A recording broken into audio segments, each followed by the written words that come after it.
روح کی بھی ضروریات ہیں اور جسم کی بھی ضروریات ہیں۔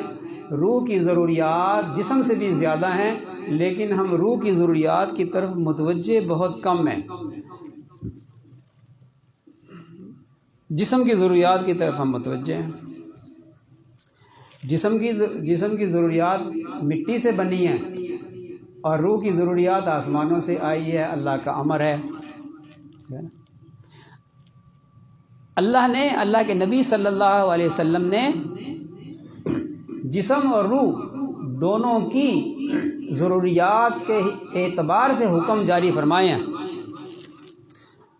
مختصراً میں عرض کرتا ہوں، رات کو جب بندہ سوتا ہے تو دعائیں پڑھ کر سوتا ہے نا۔ دعائیں جو ہیں یہ انسان کی روح کی غذا ہے، ایسے ہی ہے نا۔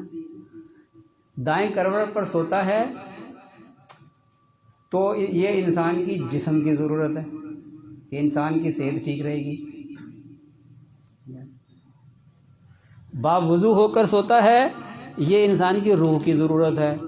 میں اس پر حیران ہوا، جو بندہ باوضو ہو کر سوتا ہے، سونے کے بارے میں فرمایا کہ اس کی روح پرواز کرتی ہے، اللہ تعالیٰ یہ فرماتے ہیں اس کی روح پرواز کرتی ہے اور اوپر کی عالم مثال کی سیر کرتی ہے، اور جو بندہ باوضو سوتا ہے اس کی روح عرش کے نیچے جا کر سجدہ کرتی ہے۔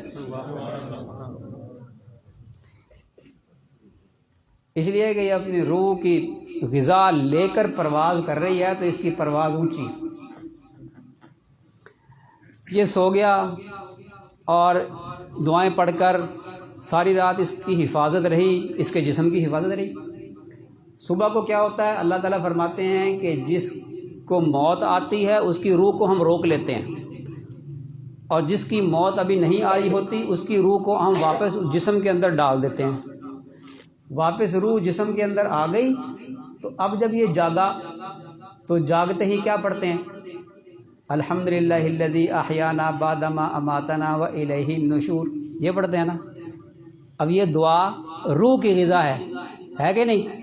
روح جب سیر کر کے اوپر سے آئی ہے تو آتے ہی اس کو خوراک پہنچائی ہے اور وہ دعا کے ذریعے سے پہنچائی۔ پھر اٹھتا ہے، ہاتھ دھوتا ہے، واش روم میں جاتا ہے، استنجا کرتا ہے، دعا پڑھ کے جاتا ہے، یہ اس کی روح کی غذا۔ اندر جا کے سنت کے مطابق فارغ ہوتا ہے، یہ اس کے جسم کی غذا، یہ جسم کی ضرورت۔ باہر نکلتا ہے تو دعا پڑھتا ہے، یہ اس کی روح کی غذا۔ کھانا کھاتا ہے، پھر نماز پڑھنے کے لیے جاتا ہے، نماز پڑھنے کے لیے جاتا ہے تو یہ اس کے جسم کی بھی غذا اور روح کی بھی غذا ہے کہ نہیں؟ اچھا، جب کھانا کھاتا ہے بسم اللہ وعلی برکت اللہ یہ پڑھ کر کھاتا ہے، یہ اس کی روح کی غذا۔ کھانا کھاتا ہے، یہ اس کے جسم کی غذا۔ کھانا اس نے کھا لیا، بعد میں اس نے دعا پڑھی الحمدللہ الذی اطعمنا وسقانا وجعلنا من المسلمین، دعا پڑھی نا اس نے، یہ اس کی روح کی غذا۔ بازار میں اپنی ضروریات کے لیے جاتا ہے لیکن چوتھا کلمہ پڑھتا ہے تو اس کو 10 لاکھ نیکیاں اللہ تعالیٰ فرماتے ہیں، یہ اس کی روح کی غذا۔ اس لیے کہ یہاں یہ غفلت کا ماحول ہے۔ تو آپ اس پر قیاس کر لیں کہ 24 گھنٹے کی زندگی انسان کی اگر سنت طریقے پر ہوگی تو اس کو جسمانی غذا بھی ملتی رہے گی اور روحانی غذا بھی اس کو ملتی رہے گی۔